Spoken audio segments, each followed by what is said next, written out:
The Denver skyline shimmered through the 23rd-floor windows of Orient, the city's most revered fashion and lifestyle magazine. Ryan Hart, 29 and freshly hired, stood in a crisp button-down with coffee in one hand and insecurity in the other. It was his second week, but already the office's aesthetic perfection made him feel like he was constantly underdressed, not in clothing, but in experience. His desk was strategically placed near the editorial bullpen, yet just far enough from the glass-walled conference room where decisions and power lived, and it was there he first saw her, Isabel Green. She walked like someone who had edited her own silhouette, every motion economical, every glance curated. She was tall without towering, understated in her elegance, hair tied in a loose chignon, lips always a neutral matte. Her clothes the kind of tailored simplicity that whispered money. Her voice was velvet over gravel. She was married to David Green, the editor-in-chief, a man of sharp suits and sharper silences. Most people in the office spoke of him with reverence. Of her, they whispered. The first interaction came in the form of a sticky note. It was left on a printout of Ryan's draft campaign pitch. "You write like someone who sees more than the brief allows. Don't waste it with safe metaphors." Ryan reread the note twice. Then again. It was praise, sure, but also a test. Did she mean he was talented? Or presumptuous? That night, he spent an hour rewriting the pitch, then another staring at the note as if it held a cipher.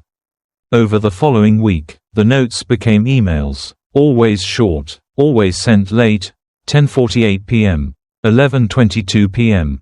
Feedback wrapped in compliment. That turn of phrase in your second draft. Lethal in the best way. Ever thought of writing long form?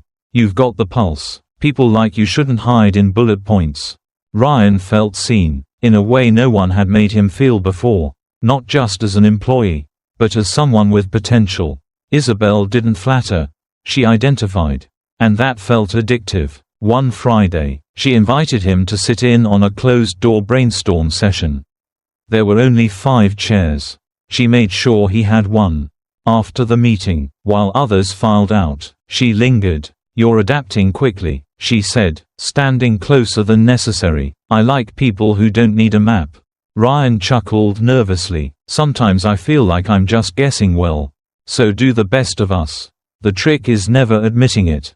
That night, an email arrived at 11:03 p.m. "I'm working late. If you're not busy, I'd love your thoughts on a tagline for our fall issue. Something about reinvention, maybe." Attached, a half-written concept with her own draft notes. Casual, collaborative, yet there was something else. The subject line was just one word: metamorphosis. Ryan replied. 10 minutes later, she sent another. "You've got instinct. That can't be taught." He found himself staying late just to match her hours, hoping she'd pass by. Sometimes she did, sometimes she didn't, but when she did, the air seemed to shift. When she leaned over his desk to look at his screen, her perfume, light jasmine, maybe, settled into his breath. He told himself he was imagining things. That Isabel was simply invested in the magazine. That her compliments were professional. That her touch on his shoulder during that brainstorming session was just encouragement. Until the Wednesday she texted. "David's flying to New York for the weekend. I'll be in charge of approvals. If you're around Saturday, want to help me sort through pictures?" It wasn't what she said. It was the time, 10:56 p.m. And the second message: "I promise not to edit your metaphors too much." Ryan lay in bed, staring at the screen. His chest beat too fast for sleep. He typed and deleted his reply 3 times before finally writing, "Count me in." Then he turned off the light, rolled onto his back, and whispered to himself, "I thought I was just getting promoted, not propositioned." And somewhere in the night, between intention and desire, the line blurred, but it had already begun. The first time Ryan saw the shift, it came not in a word, but in an emoji. A half smile, sent after midnight, beneath a feedback note about his latest draft. "You really know how to make words behave." Winking face. It was small, but from Isabel, everything small was deliberate. Every gesture, every pause, A studied move from a woman who had lived her life wielding power like a scalpel, precise, silent, effective. After that, her messages began to stretch beyond their supposed scope. "What would you write if no one was watching?" she asked one Tuesday night. "Some people just look better in secrets," came another, after he sent her a concept too daring for publication. It wasn't just flirtation, it was seduction through ambiguity, through the tension of maybe. There were no rules anymore, only innuendo. The work, once sharp and structured, had become the veil beneath something else entirely. They talked about copy lines, then cocktails, they exchanged edits, then anecdotes, then dreams, then nights. Ryan found himself typing back with less caution, more charm. He added double meanings to sentences. And when she replied with, "I see what you did there," he felt a jolt of adrenaline. Not unlike applause. He had always used words to be clever. But with Isabel, it felt like he was using them to be seen. Really seen. On the night of Sebastian Wu's birthday, the magazine's eccentric, camera-obsessed fashion photographer, the line vanished completely. The party was a curated mess of Denver's most image-conscious creatives, stylists with sleeves of tattoos, influencers in rhinestone boots, editors in silk. The air smelled like champagne and eucalyptus oil. Isabel arrived late, in a backless ivory dress that made the room seem too bright. She greeted everyone the way she edited, precisely, sparingly, but when she saw Ryan, her eyes didn't scan, they settled. They ended up side by side on a velvet couch in the corner, half shielded by a potted fig tree. Conversation meandered from campaign trends to favorite novels to songs that make you feel nostalgic for things that never happened. Her hand touched his knee once. Accidentally, then again, not accidentally. Her laugh curved at the edges. Her eyes lingered longer with each sip. As the party thinned, she stood and whispered, "I left my scarf in the upstairs lounge. Would you mind?" He followed her. The lounge was quiet, lit by one wall sconce and the orange pulse of the city below. She walked in first. He closed the door, and she turned. They didn't speak. The kiss was inevitable, like something written long ago and left in drafts. She pressed her body to his, fingers behind his neck, mouth tasting of dark berries and defiance. There was nothing tentative in her, no second guessing, only possession, and Ryan, for all his cleverness with language, found no words. It happened fast, but not rushed, a blur, but not a mistake. Clothes shifted, breath quickened, time folded. They found privacy on the designer chaise in the far corner. Her laugh low in his ear, her heels still on. It felt like a scene from a story he would have written but never dared live. Afterward, she adjusted her dress, looking at him with something between satisfaction and softness. "You don't have to explain," she said, smoothing her hair. "I just needed to feel chosen." He nodded, unsure what to say. She touched his chest, right over the heartbeat. "You make me feel like I still matter." And with that, she slipped out of the room. Ryan sat alone for a long minute. Shirt open, tie loose, reality slowly crawling back in. A part of him felt triumphant. He'd been seen, desired by the woman everyone feared and admired. He had crossed into a secret place. But another part of him, quieter, older, whispered that something was off. That maybe he hadn't been let in. Maybe he'd been positioned. And then came the buzz of his phone. A message from Isabel. "Don't overthink tonight. Just know I'll remember the way you looked at me more than anything you'll ever write." Still, when he left the lounge, he didn't look back, because in that moment, desire felt louder than doubt. Validation is a dangerous drug. And Isabel knew the dose. And for a man who lived in words, the silence that followed felt almost earned. But it had already begun. And the next line in the story would not be his to write. The apartment Isabel chose wasn't far from the office. It was tucked inside a building that pretended to be discreet. But Ryan could tell it was the kind of place where secrets were kept by design. Floor-to-ceiling windows, blackout blinds, and a minimalist interior that smelled faintly of vetiver and espresso. She told him it belonged to an old assistant, now on sabbatical. He didn't ask. They met there twice the first week, then 4 times the second. At first, it was about work, always work, a cover story to ease the weight of what they were doing. Isabel would bring proofs from photo shoots, early drafts of campaigns, mock-ups that just needed a second eye. Ryan felt flattered to be trusted. Needed. He told himself he was helping, that their connection made the work better. But soon, it became less about edits and more about proximity. She'd call it creative calibration. He'd show up, heart-skipping, not knowing whether he was there to proof a tagline or kiss her against the kitchen island. One evening, she handed him a shirt. Navy blue, slim cut, silk blend. "You should wear this for your headshot," she said. "It brings out your eyes." He laughed, but she didn't. "I mean it," she added, placing her hand lightly on his chest. "Perception is half the game in this world. People believe what we show them." Later that night, she took a photo of him by the window. The city lights painted amber shapes across his face.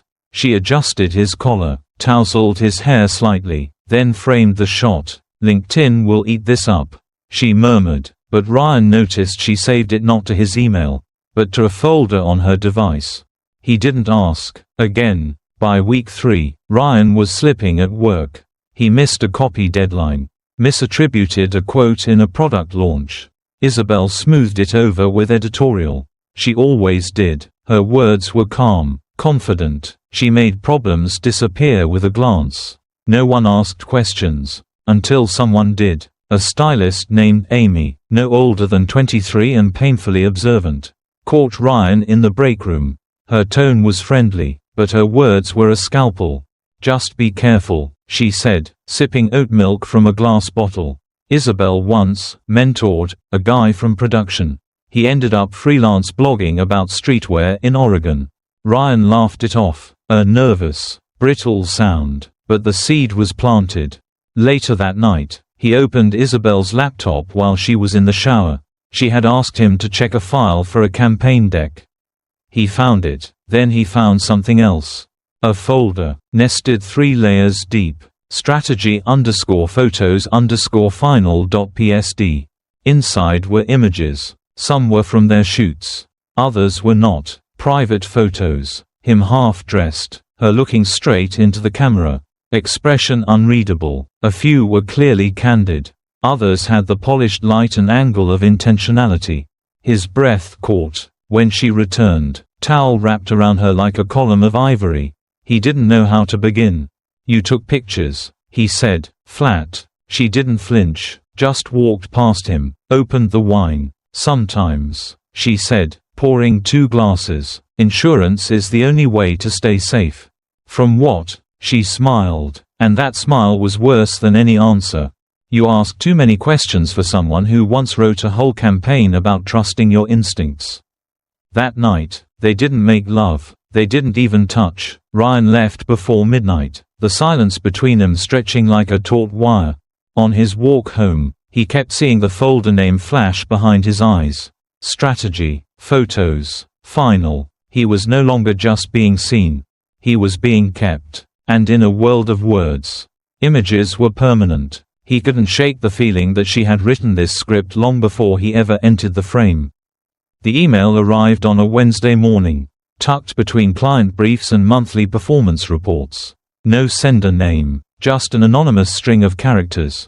No message, only a subject line. "You should know what she keeps." Attached was a folder titled, "For Your Eyes Only." Inside were 12 images, not explicit, not even scandalous, if judged purely by composition, but intimate in the way only secrets can be. Ryan and Isabel in soft light. A hand brushing hair from a forehead. A laugh captured mid-tilt. One photo, Ryan buttoning his shirt. Isabel in the background adjusting her bra strap. Was time-stamped 2:13 a.m. Tuesday, 3 weeks prior. There were also chat screenshots. Cropped perfectly. A flirtatious joke from Ryan. A wink emoji. A line that read, "You make me forget there's a world outside your skin." There were no full conversations. Just fragments. Enough to tell a story. A story in which he was the aggressor. The manipulator, the younger man who crossed a line. By noon, a meeting had been called.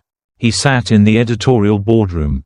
Its white walls suddenly clinical, sterile. Across the table, Isabel sat in a high-necked black blouse. Hair pinned, eyes unflinching. The editor-in-chief, her husband, flipped through a folder of printed screenshots. His voice never rose. "Did you feel coerced, Isabel?" She looked down, then up. Her voice was soft. "I felt manipulated. Ryan is talented, charismatic. I thought it was mentorship. But it turned into something else." Ryan blinked. The air in the room thickened. He opened his mouth. "Sir, Ryan," the editor-in-chief said, raising a hand. "HR will speak to you separately. For now, we ask you to take administrative leave. With dignity." But the messages were mutual. "The photos have been reviewed. A beat. And they paint a difficult picture." The meeting ended in under 7 minutes. By the time Ryan returned to his desk, his email access was revoked. His keycard no longer buzzed green. When he stepped into the elevator, 3 colleagues turned their eyes to their phones. He packed his things in silence. A week later, Isabel was announced to be on an extended leave of absence for personal health reasons. She was not fired, not even suspended, just repositioned. The whispers in the building swelled but never named names. Ryan was erased without mention, like a layout that didn't make the final print. No one defended him, no one asked questions, not even the ones who once laughed at his jokes in the break room. Who once pulled him into brainstorms. Who once toasted him at his first cover story. In the weeks that followed, Ryan tried to explain to a handful of contacts, friends in the industry, former professors. He sent them the full message threads. The photos in context. No one responded directly. He was no longer a rising voice. He was a liability. The worst part wasn't the silence. It was the rereading. Going over every message, every look, every word he thought was mutual. Trying to find the moment when it stopped being real. He never found it, because in his mind, it had always felt real. But stories are about framing. And Isabel, she knew framing better than anyone. In the end, Ryan was left not with proof, but with doubt, with the echo of his own certainty collapsing inward. He had been chosen, yes, but not for who he was. Only for what he could be used for. The town Ryan moved to didn't have a skyline. It had a water tower, a bakery that closed on Wednesdays, and a bookstore that still rang purchases into a drawer register. No one recognized his face there. No one knew the scandal that had emptied his apartment in Denver in one evening. And that was exactly what he needed. He went by Mark now. Mark Withers, a name pulled from a cemetery stone he once walked past as a child. He got the job at the small publishing house not because of his portfolio, he hadn't shown it, but because he fixed a sentence in their marketing brochure during the interview. The hiring manager had smiled and said, "At least you care about words." That, Ryan thought, was all he had left. He edited gardening manuals, ghost-wrote bios for local business owners, once even proofed a romance novel about Amish cowboys. It paid little, but enough. He rented a studio apartment above the hardware store. The only window faced the back alley, where delivery trucks beeped and pigeons loitered. He didn't use social media, didn't take selfies. When someone complimented his writing style, he nodded and changed the subject. At night, he sometimes reached for the laptop, not to write, just to look at the blinking cursor, at the blankness. The idea of putting his name on something again felt indulgent, dangerous, almost arrogant. Who was he now to speak? He kept no photos, none of his old colleagues, none of Isabel, but he remembered the night she said, "You're wasted here." He hated that memory, because part of him still wanted to believe it. 3 months into the new job, he received an email. No sender, no body, just a subject line. "You wrote the story, I just gave it an ending." He stared at the screen, didn't breathe, then closed the laptop. He didn't delete the message, didn't respond, just unplugged the device and left it on the windowsill. That night, it snowed lightly, the alley turned white and silent.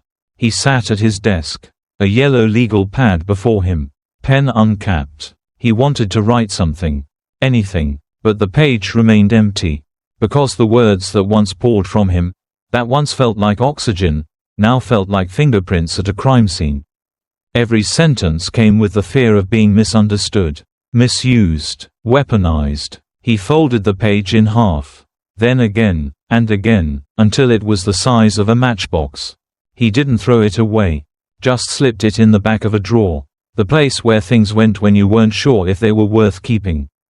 The next morning, he showed up to work early, said nothing, did the edits, ate lunch alone. Somewhere in the back of his head, he kept hearing her voice. You make me feel like I still matter. But now he knew, what she meant was, you made me feel protected. Because in an affair built on power, passion is just the decoy. Truth is the first thing that dies. He looked at his reflection in the glass of the break room fridge. She said I was different. But I was just the one who didn't ask questions.